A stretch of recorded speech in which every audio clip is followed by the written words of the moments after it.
Sloths play an important role in the tropical forests of the Americas. In a healthy forest, there should be a lot of sloths eating various leaves and fruits. Sloths are ecosystem engineers. Each time they eat leaves, the trees respond by growing more leaves. More trees and more leaves mean more oxygen and more shade.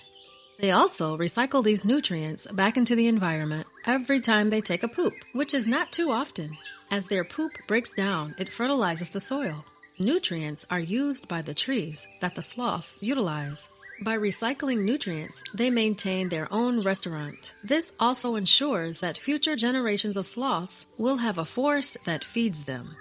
At the other end of the food web, sloths play an important role as prey to ocelots, jaguars, and harpy eagles. Sloths are a valuable piece of the biome puzzle, but that's not it. On the sloth is another biome, a microbiome. When sloths go to the bathroom, moths come out of their fur. At least 5 species of moths live only in the fur of sloths. When sloths poop, female moths leave their hairy homes to lay their eggs in the sloth poop.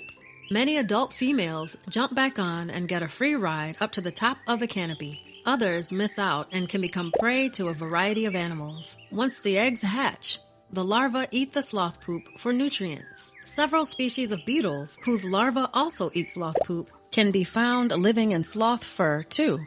Occasionally, monkeys and birds will come up to a sloth and eat the bugs from their fur. They're like a slow-moving buffet. Sloth fur, which naturally has microcracks, even helps several species of algae to grow. During the rainy season, sloths are green due to the algae, and during the dry season, more brown. Some scientists believe that the algae help them stay camouflaged. Moving slow and looking like their environment is the primary adaptation of avoiding predation.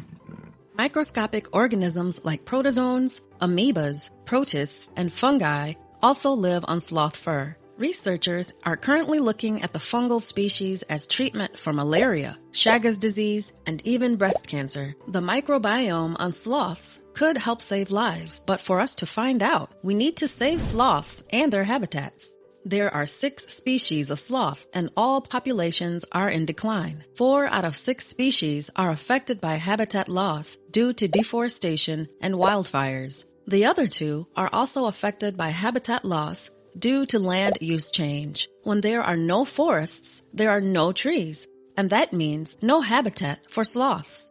When we save the sloths, we save their home and all the lesser known and endangered plants and animals that also live there. When forests get fragmented, it is very difficult for sloths to find food and mates. And while wildfires are a huge problem for sloths, traveling by ground is also dangerous. Sloths can be hit by cars, attacked by dogs, hunted for sustenance, captured for the sloth selfie trade, or sold as pets. Luckily, there are many things we can do to save sloths. One key solution is to keep them in your heart, but leave them in the wild.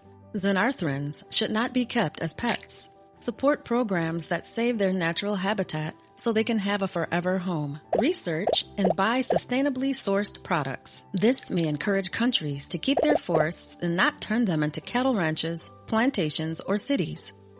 If you are a tourist, do not pay to pet or hold a sloth. This is very stressful for them. One misconception is that when a sloth is holding its arm out, that it's trying to wave, practice yoga, or wanting to be held. This is not true. Sloths have slow metabolisms and don't move fast. Holding its arm out means that it is scared and you are too close. Their smiling grin you see is how they look all the time. They can't help it. Don't support facilities that claim that their wild sloths like to be held. If you are lucky enough to spot a sloth in the wild, give it space and appreciate what you found. They camouflage so well, you should be proud of your accomplishment. Sloths cannot see in bright light, so do not use a flash. If you are having trouble photographing it, make a mental picture.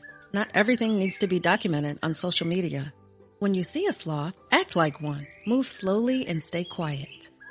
Every year on the 3rd Saturday of October, we celebrate International Sloth Day. It's a great opportunity to share your knowledge with your friends. Tell them about the threats they face, but more importantly, tell them the many solutions that we can do every day to help conserve sloths. Sloths are so important, and we can be part of the solution. Want to be a superhero for sloths and their close relatives? Visit Xenarthrans.org on how you can help.